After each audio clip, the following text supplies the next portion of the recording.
ধীর বোলিংয়ের দায়ে পাকিস্তান দলের জরিমানা।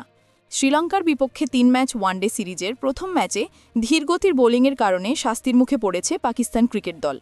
রাওয়ালপিন্ডিতে অনুষ্ঠিত ম্যাচে নির্ধারিত সময়ের মধ্যে ৪ ওভার কম বোলিং করায় দলের খেলোয়াড়দের ম্যাচ ফির ২০% জরিমানা করেছে আইসিসি। বিশ্ব ক্রিকেটের নিয়ন্ত্রক সংস্থা আইসিসির এক বিবৃতিতে জানানো হয়, নির্ধারিত সময় পিছিয়ে থাকা প্রতি ওভারের জন্য খেলোয়াড়দের ম্যাচ ফির ৫% হারে জরিমানা ধার্য করা হয়। সে অনুযায়ী পাকিস্তান দলকে মোট ২০% জরিমানা করা হয়েছে।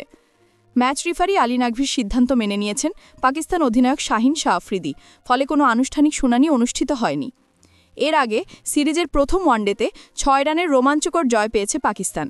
সালমান আগার অপরাজিত ১০৫ রানের নৈপুণ্যে ৫ উইকেটে ২৯৯ রান তোলে স্বাগতিকারা। জবাবে নির্ধারিত ৫০ ওভারে ৯ উইকেটে ২৯৩ রান করে হার মানে শ্রীলঙ্কা। সিরিজে ১-০ ব্যবধানে এগিয়ে আছে পাকিস্তান।